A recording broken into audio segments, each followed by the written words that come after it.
इस चेहरे को तो अब तक आप पहचान ही गए होंगे। यूजीसी प्रोटेस्ट का जाना माना चेहरा है, बहन जी या बिटिया कहें, बड़ी वायरल हैं, अभी फेमस हैं। इनका कहना है कि अगर आप सचमुच ब्राह्मणवाद जिंदाबाद के नारे लगाना चाहती हैं तो घर में रहें, लंबा घूंघट ओढ़े, अपने पति के लिए चपातियां बनाएं, पश्चिमी कपड़े पहनकर कभी भी बाहर ना निकले और अपनी आखिरी सांस तक पहले अपने पिता की, फिर अपने पति की और फिर अपने बेटे की गुलामी करें। मेरा जूता कहाँ है? जूता कहाँ है मेरा? भिगो कर लाओ। अगर मैं इस बच्ची की प्रोफेसर होती या टीचर होती तो इसके कान में एक्सीलेटर बस ना भरती, इसे 4 जूते भी मारती। बच्चे, तुम कहाँ का इतिहास पढ़ रहे हो? किसका लिखा हुआ पढ़ रहे हो? जय श्री राम मित्रों, मैं रेवा द्विवेदी अपने चैनल पर आप सबका स्वागत करती हूं। देखिए, आजकल सोशल मीडिया पर ज्ञान की गंगा नहीं बल्कि कुतर्कों की नाली बह रही है। एक नया संदेश घूम रहा है कि अगर ब्राह्मण महिला को अपनी संस्कृति प्यारी है तो वो बस चूल्हा चौका करे और घूंघट में कैद होकर रह जाए, क्योंकि ब्राह्मणवाद तो यही सिखाता है। मैडम, जरा अपनी डफली बगल में रखिए और गौर से सुनिए। इसको कहते हैं द रियलिटी चेक मोमेंट। आप हमें घर में बैठने की सलाह दे रही हैं। मैं एक ब्राह्मण हूं, शायद आपने इतिहास की वो क्लास मिस कर दी जहां गार्गी ने भरे दरबार में बड़े बड़े विद्वानों के पसीने छुड़ा दिए थे, या उभय भारती जिन्होंने आदि शंकराचार्य तक को चुनौती दे दी थी।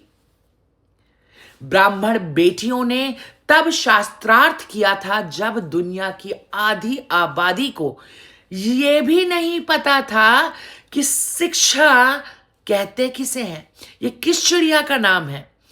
बहन, हमारी पहचान रोटियों से नहीं, ऋचाओं से है, वेदों के मंत्रों से है।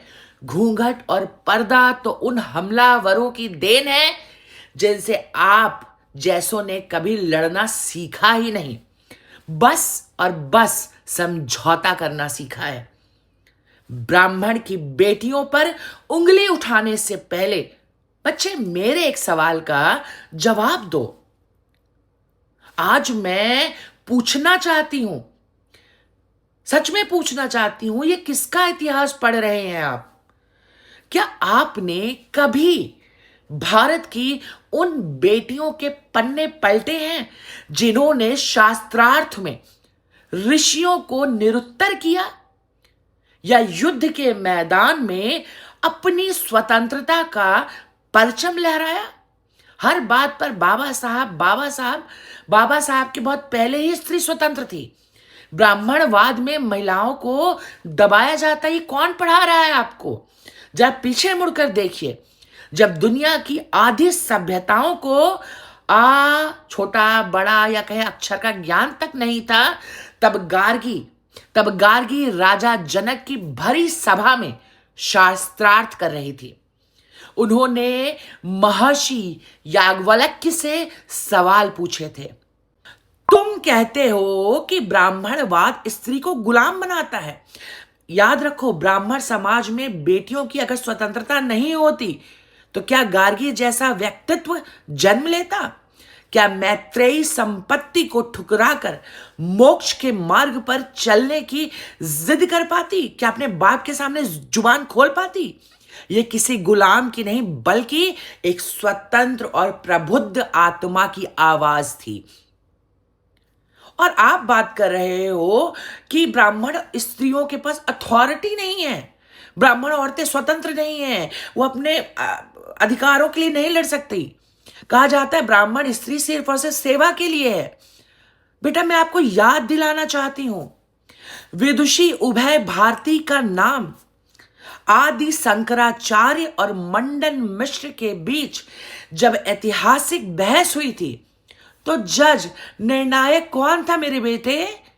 एक महिला, उभय भारती ब्राह्मण महिला, उन्होंने ना केवल बहस का फैसला किया बल्कि शंकराचार्य को चुनौती भी दी कि आप मेरे पति को तब तक नहीं हरा सकते जब तक आप उनके आधे अंग यानी मुझे परास्त नहीं कर देते।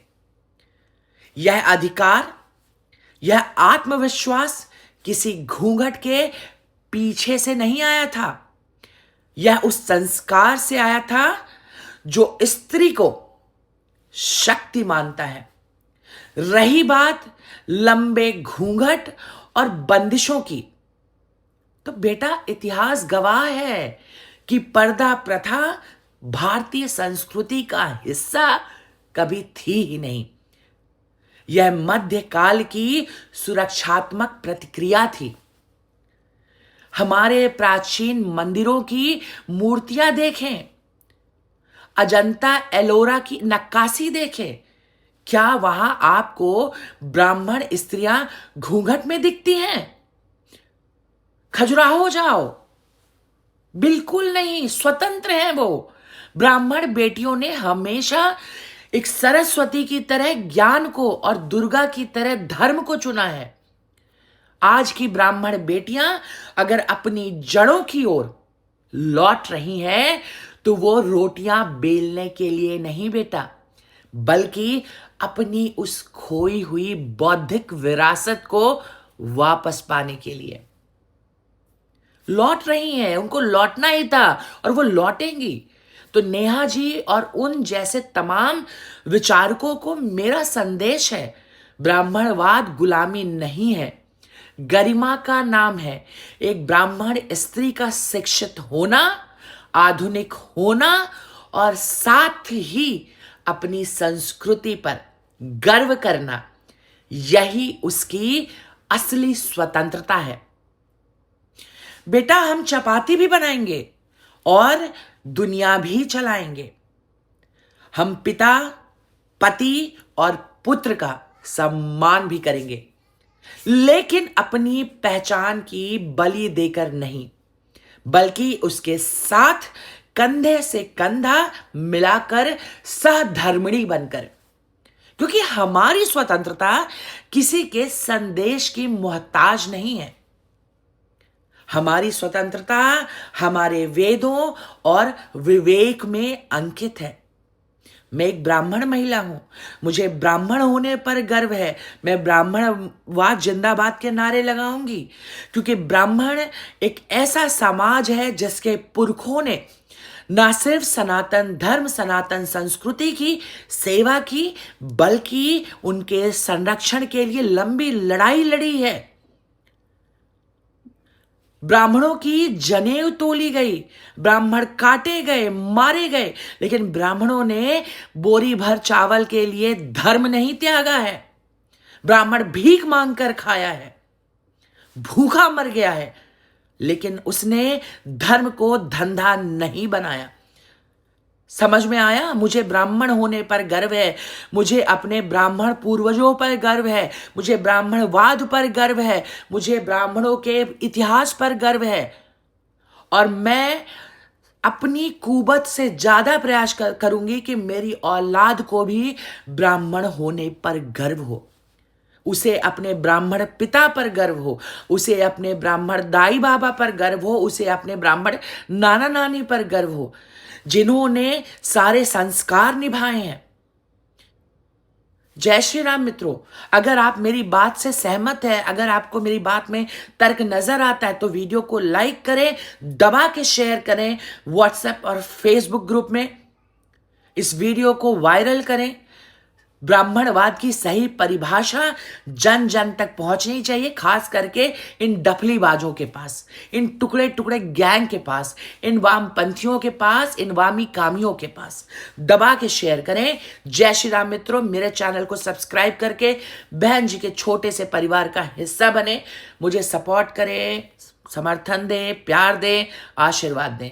जय श्री राम मित्रों, हर हर महादेव।